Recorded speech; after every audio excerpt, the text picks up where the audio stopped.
हाय everyone, myself Chandra Chaudhary और आज हम करेंगे class 12th biology. As you know ecology हमने स्टार्ट की थी जिस पे हमने 2 चैप्टर्स कंप्लीट कर चुके हैं जो थे आपके chapter number 13 that is organism and population and chapter number 15 that is biodiversity and it's conservation.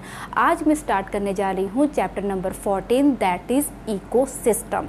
ठीक है, तो आज इसका हम करेंगे सबसे पहला लेक्चर नंबर 1 और इस चैप्टर के अंदर बहुत सारी चीज़ें आपको सीखने को मिलेगी। और जो वीडियो नंबर 1 है, लेक्चर नंबर 1 है, तो आज के इस वीडियो में आपको इकोसिस्टम क्या होता है, क्या इसके फैक्टर्स होते हैं, कितने ये टाइप्स का होता है एंड इसके अलावा इसके क्या एस्पेक्ट्स होते हैं और क्या क्या इस चैप्टर में आप पढ़ेंगे उसकी हम ब्रीफिंग को देखेंगे। तो चलिए बिना किसी देरी के स्टार्ट करते हैं आज की बहुत ही इंपॉर्टेंट और इंटरेस्टिंग वीडियो को। तो चलिए सबसे पहले स्टार्ट करते हैं व्हाट इज़ इकोसिस्टम। इकोसिस्टम क्या है? तो देखिए, अगर आपको ऑर्गेनिज्म और पॉपुलेशन वाला चैप्टर अगर याद हो तो वहाँ पर मैंने आपको क्या ऑर्गेनिज्म होते हैं, क्या पॉपुलेशन होती है, क्या कम्युनिटी होती है, ये सब अच्छे से डिटेल में समझाया था। फिर एक बार और आज रिवाइज में आपको करा देती हूँ वो क्या चीज़ें होती है।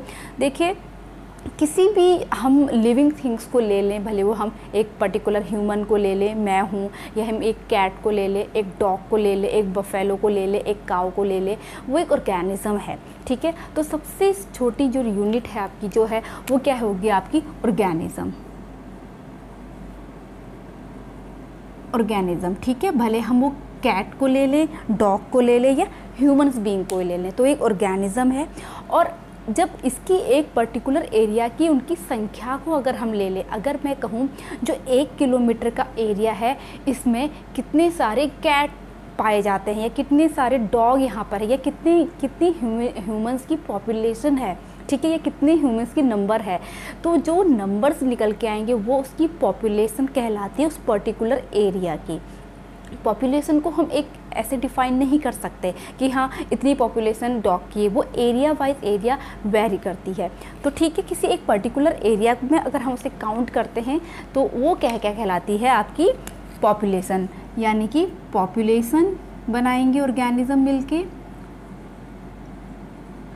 पॉपुलेशन एक प्रकार से क्या है? Group of organism. ठीक है, ग्रुप ऑफ ऑर्गेनिज्म, उसे हम कहते हैं पॉपुलेशन। और पर्टिकुलर एरिया हम उसको ले लेंगे। ठीक है, उसके बाद अब देखिए जो एरिया है, जैसे कि मैंने अभी कहा कि सपोज़ हमने 1 किलोमीटर की एरिया ले ली, वहाँ पर हमने कितने नंबर्स ह्यूमंस के पाए जाते हैं, तो वहाँ की पॉपुलेशन हो गई, उस एरिया की ह्यूमंस की पॉपुलेशन होगी। अब ऐसा तो नहीं होता कि वहाँ पर केवल ह्यूमन ही पाए जाते हैं, वहाँ पे अदर ऑर्गेनिज्म भी पाए जाएंगे, भले वो छोटे से छोटा हो या बड़े से बड़ा हो। लाइक वहाँ पे इंसेक्ट्स भी बहुत सारे होंगे, या फिर वहाँ पर आप जो डॉग की संख्या वो भी होगी, वहाँ पर कैट भी होंगे और वहाँ पर काऊ भी होंगे, बफेलो भी होंगे, बहुत सारे अदर एनिमल्स भी होंगे। तो इन सारे अलग अलग जो पॉपुलेशंस हैं उसको हम कहते हैं कम्युनिटी। क्या कहेंगे? बहुत सारी पॉपुलेशंस मिलकर के क्या बनाती हैं? कम्युनिटी बनाती हैं। कम्युनिटी, ग्रुप ऑफ पॉपुलेशन भी हम इसको कह सकते हैं। ठीक है, तो different community, different population, group of different population, तो हम क्या कहेंगे? कम्युनिटी कहेंगे। ओके, अब देखिए, अब हमने क्या ले लिया? एक एरिया ले लिया, वहाँ पर ह्यूमन की हमने एक पॉपुलेशन ले ली और हमने वहाँ पर अलग अलग पॉपुलेशन भी ले ली, वो आपस में इंटरेक्शन करती हैं। अब ये सारी जो पॉपुलेशन वो रह कहाँ रही है? लैंड के ऊपर रह रही है। ऑक्सीजन जो इन्वायरमेंट पे है उसको इनहेल कर रही है, ऑक्सीजन कार्बन डाइऑक्साइड को छोड़ रही है, प्लांट से इंटरेक्शन कर रहे हैं हम। ठीक है, सॉइल से कितनी सारी चीज़ें हम उगा रहे हैं जिसको हम फिर खाते हैं। तो ये सब जो इंटरेक्शन हो रहा है, या फिर जो सन की हीट है उसको हम लेते हैं, टेम्परेचर का कितना इंपॉर्टेंट रोल हो रहा है, तो ये सारी चीज़ें क्या है? नॉन लिविंग थिंग्स हैं। जब ये कम्युनिटी और प्लस हम नॉन लिविंग थिंग्स को ले लेते हैं साथ में, तो वो बनाते हैं एक इकोसिस्टम। तो ये क्या हो जाएगा आपका? Community plus non living things, non living things, ये सब मिलकर के क्या बनाएंगे? दोनों मिलके इको सिस्टम को फॉर्म करते हैं। क्लियर? इतनी बात आई होप आपको समझ में आ गई हो। एक प्रकार से यहाँ पर आपको क्या देखने को मिला कि जितने भी सारे ऑर्गेनिज्म है एक पर्टिकुलर एरिया की अगर हम बात कर लें, और जो उसके चारों तरफ जितने भी नॉन लिविंग थिंग्स है उनके आपस के में बीच का जो इंटरेक्शन है वही आपका इकोसिस्टम कहलाता है। फॉर एग्ज़ाम्पल यहाँ पे मैं फॉरेस्ट ले लूँ, फॉरेस्ट एक इकोसिस्टम है। अब वहाँ पर देखो कम्युनिटी क्या है, वहाँ पे अलग अलग टाइप्स के प्लांट की बहुत सारी स्पीसीज़ होंगी, ठीक है। वहाँ पर बहुत सारी बर्ड्स रहती होंगी, अलग अलग स्पीसीज़ की एनिमल्स वहाँ पर रहते हैं। तो वो क्या है, एक कम्युनिटी है। लेकिन वो रह कहाँ रहे हैं, लैंड के ऊपर रह रहे हैं। पेड़ भी उग रहा है तो लैंड के ऊपर उग रहा है। अब जो एनिमल्स वो क्या खा रहे हैं, वो प्लांट प्रोडक्ट खा रहे हैं। अब प्लांट जो है वो खाना कहाँ से बना रहे हैं, और जो कार्बन डाइऑक्साइड है इन्वायरमेंट से ले रहे हैं, ऑक्सीजन को छोड़ रहे हैं। और जो नॉन लिविंग थिंग्स है वो ऑक्सीजन कहाँ से ले रहे हैं, इन्वायरमेंट से ले रहे हैं। तो ये आपस में सबका इंटरेक्शन हो रहा है कम्युनिटी का और नॉन लिविंग थिंग्स का, ठीक है। नॉन लिविंग थिंग्स में क्या आते हैं, आपके लैंड है, सॉयल है, आपकी वेरियस टाइप ऑफ गैसेस है, इनके बीच में जो इंटरेक्शन हो रहा है वही आपका इकोसिस्टम है। I hope I am clear to all of you, ठीक है। तो यहाँ पर आपको इकोसिस्टम समझ में आ गया है। उसके बाद बात करते हैं इसके फैक्टर्स की। फैक्टर ऑलरेडी मैं बता चुकी हूँ। अगर इसके फैक्टर्स की बात करें तो 2 फैक्टर हैं। First one is biotic factor, second one is abiotic factor.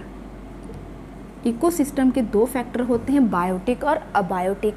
जितना मैंने यहाँ से यहाँ तक पढ़ाया ये आपके बायोटिक फैक्टर हैं, और ये नॉन लिविंग थिंग्स वाला अबायोटिक फैक्टर है।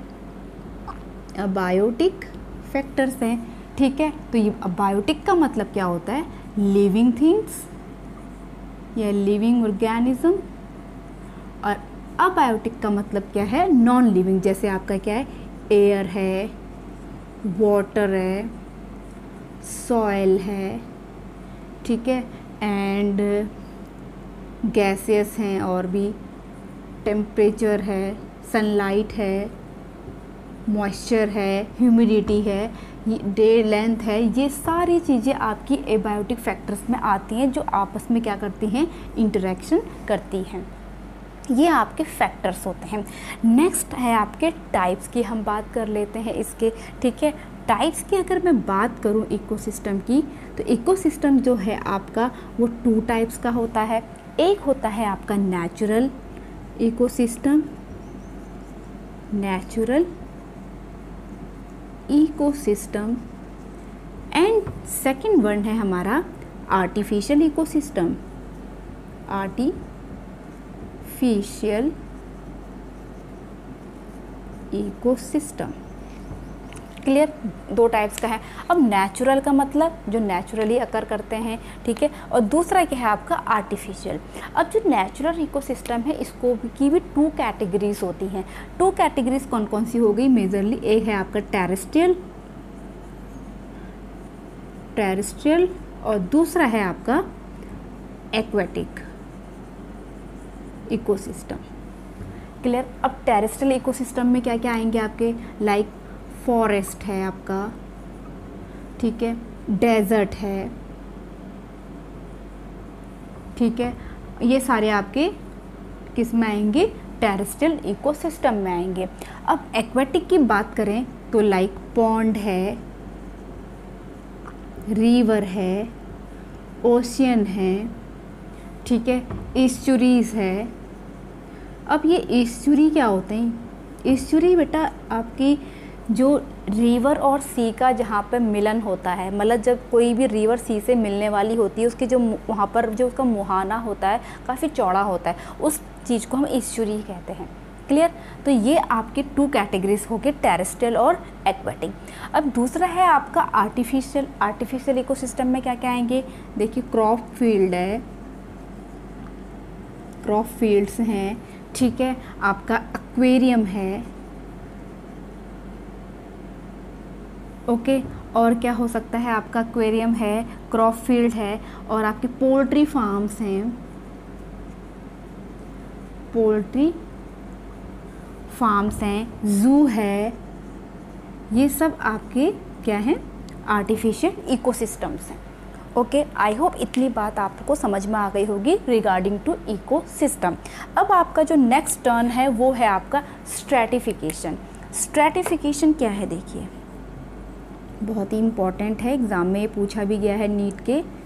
स्ट्रैटिफिकेशन देखिए, स्ट्रैटिफिकेशन का मतलब होता है कि जो डिफरेंट टाइप्स के जो ऑर्गेनिज्म हैं, स्पीसीज़ हैं, उनको वर्टिकल डिस्ट्रीब्यूशन करना, ठीक है, डिफरेंट लेवल पे, उसे हम क्या कहते हैं, स्ट्रैटिफिकेशन कहते हैं। तो इसकी डेफिनेशन क्या होगी, vertical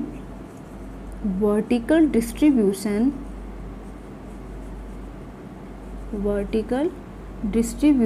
of different species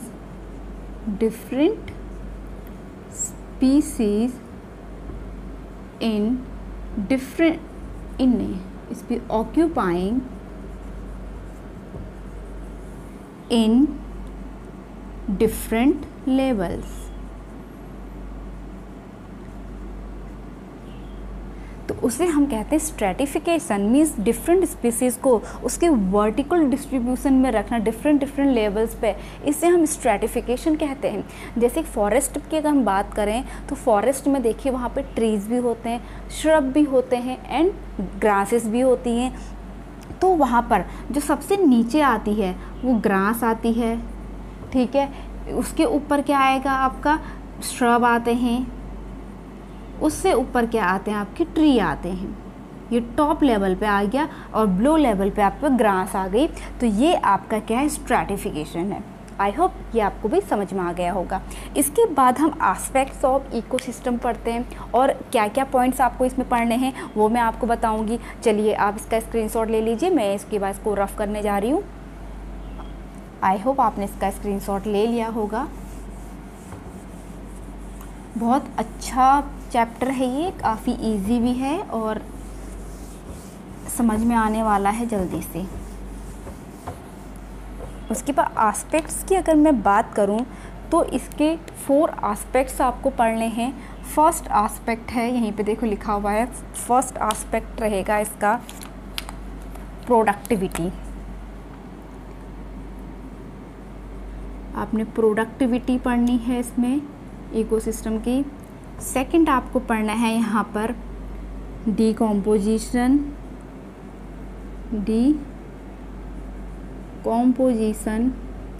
third है यहाँ पर आपका एनर्जी फ्लो, कैसे इकोसिस्टम में एनर्जी फ्लो होती है, एनर्जी फ्लो। और फोर्थ है आपका न्यूट्रिएंट साइक्लिंग। इसके अलावा ये तो हो गए एस्पेक्ट्स, ये क्या है, एस्पेक्ट्स ऑफ इकोसिस्टम। अब इनके अलावा इस चैप्टर में आपको और क्या क्या चीज़ें पढ़नी है, इसके अलावा आपको पढ़ना इकोलॉजिकल पिरामिड। इकोलॉजिकल पिरामिड बहुत ही इम्पॉर्टेंट है ये। इकोलॉजिकल सक्सेशन पढ़ना है, ecological succession and ecosystem services.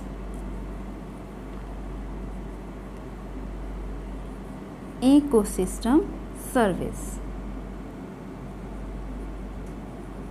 ये सारी चीज़ें आपको पढ़नी है इस चैप्टर के अंदर।